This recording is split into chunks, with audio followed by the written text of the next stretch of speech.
दोनों ratio learn हो गए.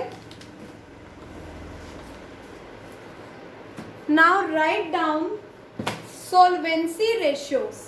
Write down solvency ratios.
Write down solvency ratios.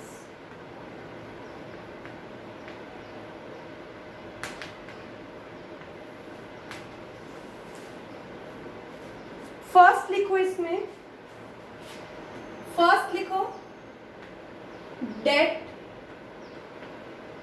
Equity ratio. पहले पूरा फॉर्मूला लिखेंगे. डेट इक्विटी रेशियो फॉर्मूले से क्लियर है. इसका फॉर्मूला क्या है? Debt upon equity. Right down debt upon equity. अब डेट को लिखो. डेट का मतलब क्या है? Long term date. डेट का मतलब क्या है? Long term date. Liquidity ratio में हमने करंट लायबिलिटी से कंपेयर किया था, यहाँ लॉन्ग टर्म से कंपेयर किया जाएगा. Long term debt upon equity का मतलब है share holder funds. Share holders funds. Share holder funds. Debt का मतलब लॉन्ग टर्म डेट, इक्विटी का मतलब शॉर्ट शेयर होल्डर फंड्स. अब लॉन्ग टर्म डेट में क्या कवर्ड होता है? डिवेंचर्स हो गए, बॉन्ड्स हो गए, पब्लिक डिपॉजिट्स हो गए, जो भी 1 ईयर के बाद मैच्योर हो रहे हैं, मैच्योर आफ्टर 1 ईयर, जो भी 1 ईयर के बाद मैच्योर हो रहे हैं वो लॉन्ग टर्म डेट है. ठीक है. Right down share holder funds. Share holder funds कैसे निकलता है? शेयर होल्डर फंड्स आपने पढ़ा है ना. शेयर होल्डर फंड्स कैसे निकलता है? बोलिए. शेयर होल्डर फंड्स में 3 चीजें हैं.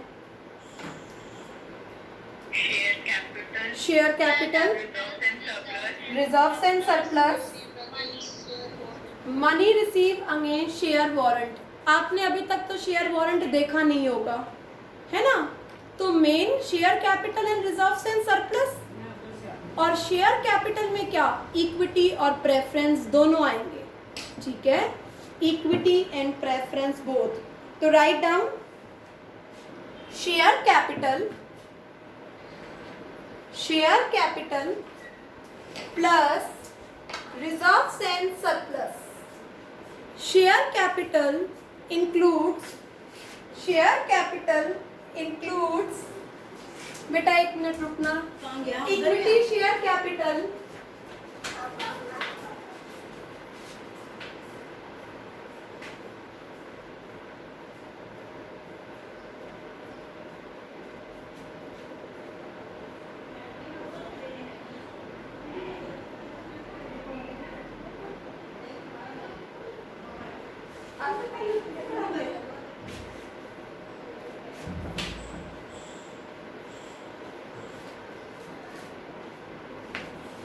Yes, share capital includes equity share capital plus preference share capital, दोनों चीजें, equity as well as preference. ठीक है। रिजर्व्स एंड सरप्लस, सारे रिजर्व्स जो हमने पढ़े थे, capital reserve, revenue reserve, DRR, CRR, वो सारे इसमें ही आएंगे। Surplus in statement of P&L, deficit in statement of P&L। इस रेशियो का ऑब्जेक्टिव क्या है? लॉन्ग टर्म लायबिलिटीज हम टाइमली मीट कर पा रहे हैं या नहीं, क्या हमारे पास इतने फंड्स हैं कि हम अपनी लॉन्ग टर्म लायबिलिटीज को टाइमली पे कर पा रहे हैं या नहीं। डेट इक्विटी रेशियो का राइट डाउन, आइडल रेशियो होता है, आइडल रेशियो है डेट इक्विटी का 2:1।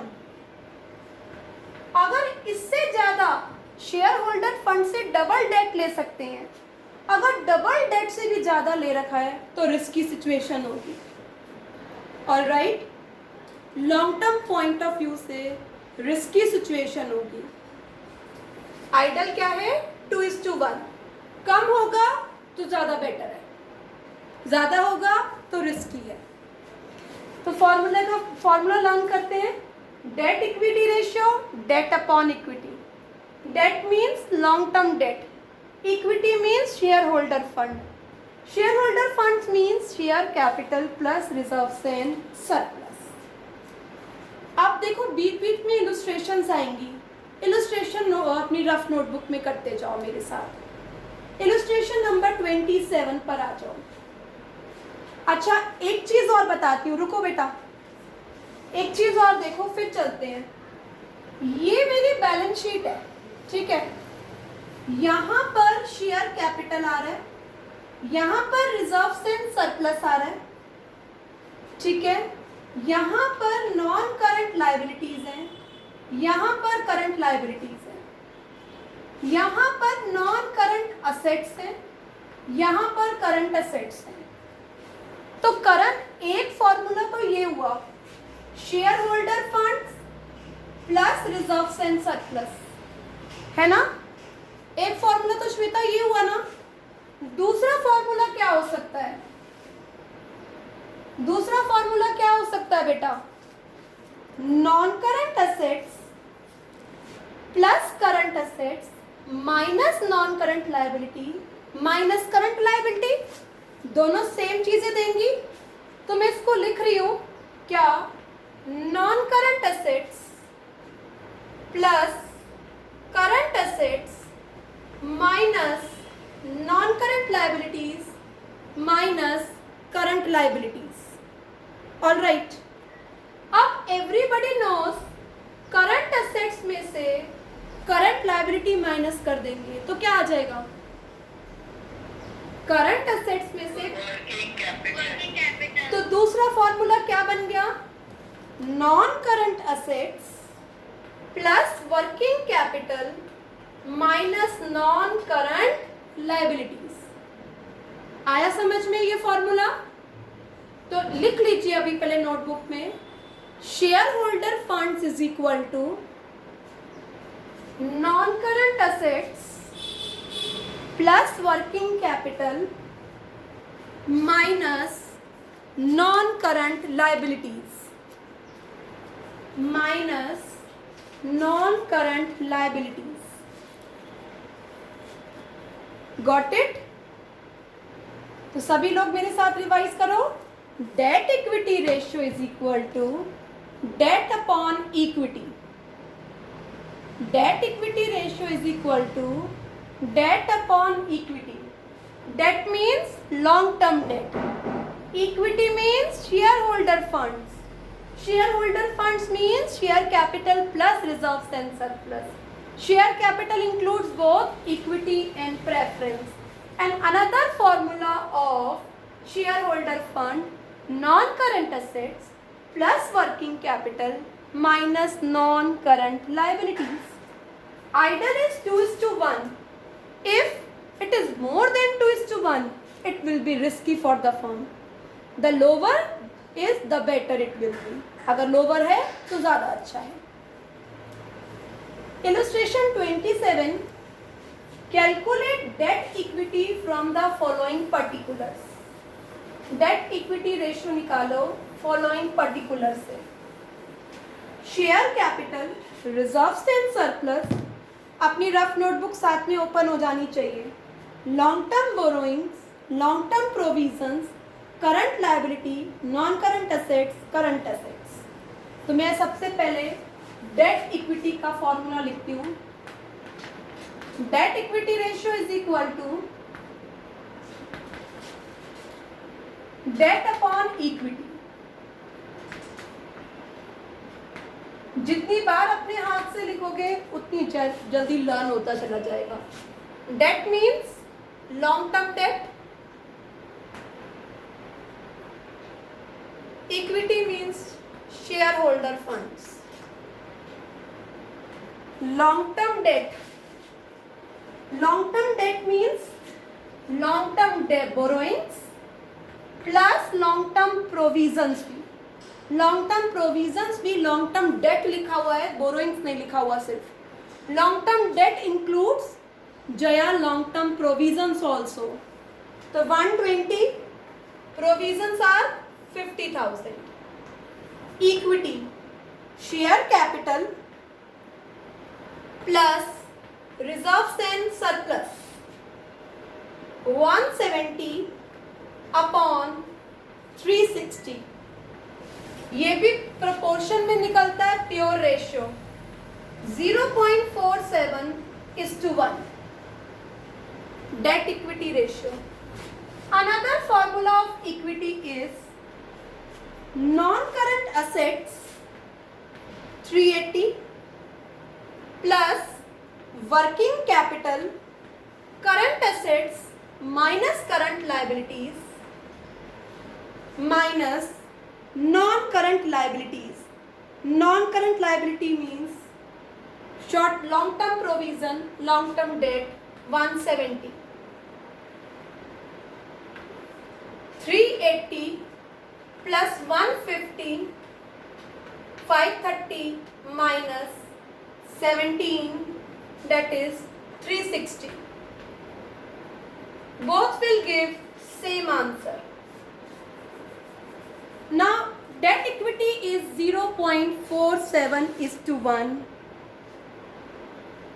आइडल है 2:1. अगर इससे ज़्यादा होता है तो रिस्की सिचुएशन है, इससे कम है तो कह सकते हैं सेटिस्फैक्ट्री है. बट अभी और बाहर के डेट ले सकता है ये, है ना. अभी डेट कम है इसके पास तो डेट अभी और ले सकता है. All right. Come to illustration number 28. Calculate debt equity ratio. Find out debt. Verbally करो सभी बच्चे. डेट बताओ मुझे, डेट कितना है. यस रवीना, डेट देखकर बताओ कितना डेट है इसमें. 10% डिवेंचर, लोन फ्रॉम बैंक, ये लॉन्ग टर्म डेट है. शेयर होल्डर फंड ढूंढो. Equity, preference, journal reserve, security premium, P&L का बैलेंस. ये क्या है? शेयर होल्डर फंड्स है. Long term debt upon share holder funds 8 lakh upon 6,40,000. Got it. Next 29. मुझे long term date ढूंढ के बताओ. Loan from industrial finance corporation, bond, long term provision. ये क्या है? लॉन्ग टर्म डेट है. शेयर होल्डर फंड्स ढूंढ के बताओ. Share capital plus security premium reserve. But यहां पर रिजर्व्स एंड सरप्लस गिवन है. तो मेरे बच्चे रिजर्व्स एंड सरप्लस में अपने आप सिक्योरिटी प्रीमियम रिजर्व भी आ रहा होगा. Reserves and surplus includes all reserves. तो इग्नोर सिक्योरिटी प्रीमियम, सिर्फ रिजर्वेशन सरप्लस ले लो, 30 lakh plus 10 lakh 40 lakh. Got it? Come to 30. Debt equity ratio निकालो, लॉन्ग टर्म डेट ढूंढो. सिर्फ मुझे लॉन्ग टर्म बोरोइंग से दिख रहा है. अब यहाँ पर असेट्स और लाइबिलिटी की डिटेल्स हैं. Can you able to find out share holder funds with the help of assets and liabilities? Absolutely yes. 30 में शेयर होल्डर फंड्स निकालने जा रहे हैं हम. असेट्स अप्रोच, असेट्स को यूज कर नॉन करंट असेट्स सबसे पहले 15 plus 6 plus 1 21 plus 1 22. Non current assets 22 plus working capital. Working capital means current assets minus current liability. Inventory and trade receivable 550 plus 170 720 current assets. Trade payable current liabilities 120. Working capital 6 lakh minus non current liabilities. Non current liability is long term borrowings 12 lakh. 22 lakh plus 6 lakh 28 lakh. 28 lakh minus 12 lakh, it comes to be 16 lakh. Asset approach से भी share holder funds निकाला जा सकता है. Any doubt मेरे बच्चे up to now? Let's proceed further. Come to illustration number 31.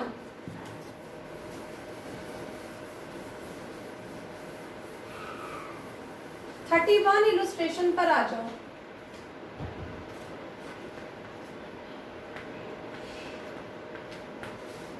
पढ़िए what is given in question. Find out debt equity ratio.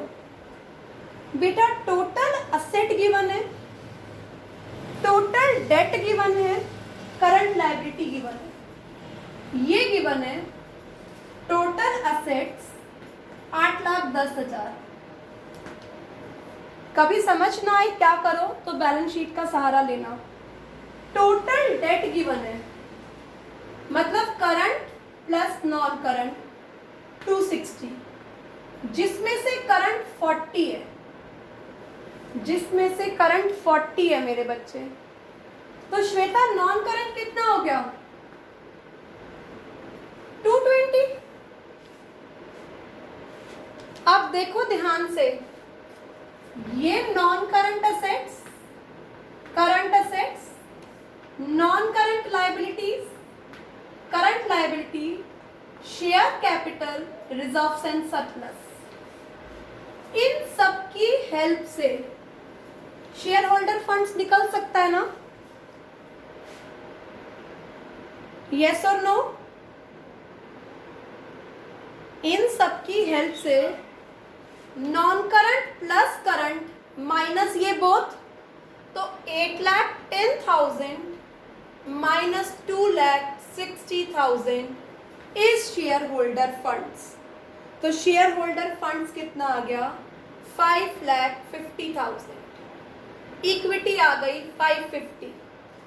Long term debt, non current liabilities कितनी है? 220. तो debt 220 upon equity 5,50,000. Got it? तो balance sheet approach जरूर याद रखना. चलिए अब हम वही करेंगे कि एक ट्रांजैक्शन गिवन होगी, इससे रेशियो इम्प्रूव हो रहा है, डिक्लाइन हो रहा है या कोई चेंज नहीं है डेट इक्विटी रेशियो में. Let's start 32 question. Illustration number 32. Illustration number 32. Date equity ratio is 1:2. 1:2. तो let us suppose date 1 lakh के हैं, इक्विटी 2 लाख की है.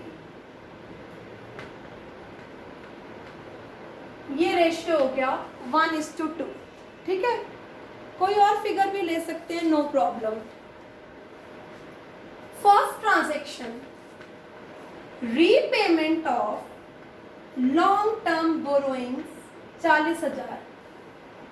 40,000 की एक बोरोइंग्स रीपे करी है. यस बेटा, क्या फर्क हुआ? जब आपने बोरोइंग्स रीपे करी तो डेट कम हो गया, कैश कम हो गया. कैश तो यहाँ कंसीडर हो रहा है क्या? नहीं ना मेरे बच्चे. तो सिर्फ क्या होगा, डेट 1 लाख का था, 40 से रिड्यूस हो गया. इक्विटी 2 लाख की 2 लाख रही. तो क्या रेशियो हो गया? 1 लाख माइनस 40, 60,000 अपॉन 2 लाख. बेटा एक डेट पे हुआ है, रेशियो क्या होना चाहिए? डिक्लाइन. डेट और कम हो गया 0.3:1. तो रेशियो पहले से क्या हो गया है? डिक्लाइन हो गया है. रेशियो क्या हो गया है? डिक्लाइन हो गया है. आगे चलते हैं. नेक्स्ट पढ़ो बेटा. एक फिक्स असेट्स परचेज किया है long term deferred payment basis पर. क्या मतलब है? कौन समझाएगा? Tanish, will you? तनिष समझा सकते हो? सोनिका, एक असेट खरीदा है लॉन्ग टर्म बेसिस पर, long term deferred payment basis पर. मैम असेट आ गया और डेट बढ़ गया. असेट तो यहाँ कंसीडर हो नहीं रहा, तो क्या बढ़ गया? डेट. यस, डेट पहले 1 लाख था, डेट में क्या हो जाएगा? 1 लाख कितने का खरीदा है? Plus 50,000. Equity remain same 2 lakh. Equity remain same 2 lakh. Come to third, new equity shares खरीदे हैं. अगर न्यू इक्विटी शेयर्स खरीदे हैं तो बच्चे डेट पे तो कोई फर्क ही नहीं आया. इक्विटी बढ़ जाएगी. इक्विटी 2 लाख थी, अब इक्विटी कितने की हो गई? 75,000 से इक्विटी क्या हो जाएगी? इंक्रीज हो जाएगी. Alright. Next, payment of dividend payable. Dividend payable क्या है? जो पे करना है. डिविडेंड पेएबल करंट लायबिलिटी है. तो डिविडेंड पे करने पर एक करंट लायबिलिटी कम हो गई, कैश कम हो गया. तो ना डेट पे असर आया ना इक्विटी पे असर आया. तो इफेक्ट क्या हो गया? कोई इफेक्ट नहीं हुआ. गुड्स परचेज करे हैं क्रेडिट पर, गुड्स आ गए, क्रेडिटर्स बढ़ गए. ना यहाँ करंट असेट्स ले रहे हैं ना करंट लायबिलिटी ले रहे हैं. अगेन कोई इफेक्ट नहीं होगा. Payment of trade payable, current liability decreases, cash decreases. यहाँ पर ना हम करंट लायबिलिटी कंसीडर कर रहे हैं ना हम कैश कंसीडर कर रहे हैं. अगेन 6 ट्रांजैक्शन का भी कोई इफेक्ट नहीं होगा. Got it? तो ये टॉपिक सबको क्लियर है. डेट इक्विटी रेशियो, आपकी इक्विटी के कंपैरेटिवली आपके पास कितने लॉन्ग टर्म डेट्स हैं. ज़्यादा से ज़्यादा आप अपनी इक्विटी के ट्वाइस डेट रख लो, इससे ज़्यादा मत रखना. एक रिस्की पोजीशन होती है. और ऐसा भी नहीं है सारी इक्विटी इकट्ठी कर रखी है, डेट है नहीं. एक बैलेंस्ड कैपिटल स्ट्रक्चर होना चाहिए, है ना बेटा, कि डिविडेंड की लायबिलिटी भी इतनी ना हो और इंटरेस्ट में भी सारा पैसा ना चला जाए. एक बैलेंस कैपिटल स्ट्रक्चर होना चाहिए. उसी के अकॉर्डिंग आइडल बता रखा है 2:1. क्या डेट इक्विटी रेशियो सबको समझ में आ गया? Yes, ma'am. चलें आगे। राइट डाउन 2 नंबर डालो, सेकंड नंबर डालो।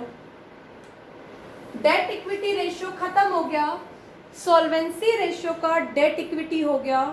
नेक्स्ट चल रहा है मेरे बच्चे total asset to debt ratio.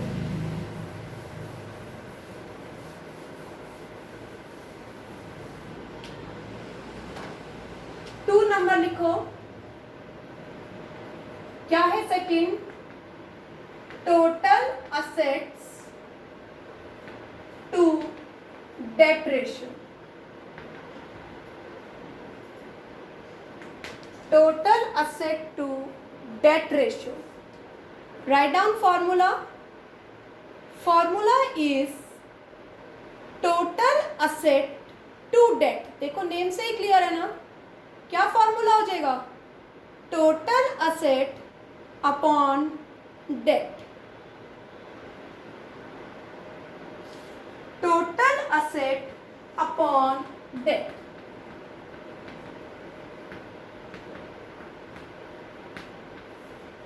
Date का मतलब अभी पढ़ के आए हो बेटा, long term debts.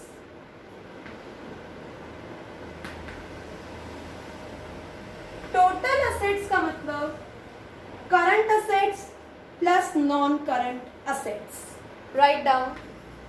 Total assets का मतलब current assets plus non current assets.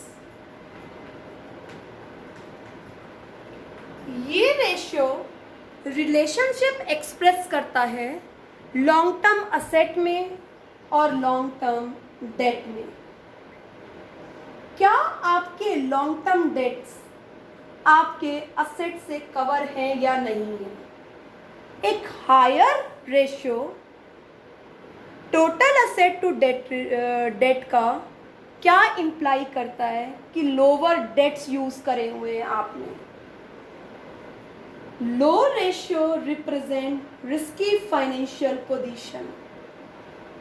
क्यों बच्चे? टोटल असेट अपॉन डेट, तो आपका असेट ज़्यादा होना चाहिए किसके कंपैरेटिवली? आपके डेट के comparatively. Alright, a higher ratio safety margin है, एक लो रेशियो रिस्की है बेटा इस सिचुएशन में। Total asset to debt ratio. Alright.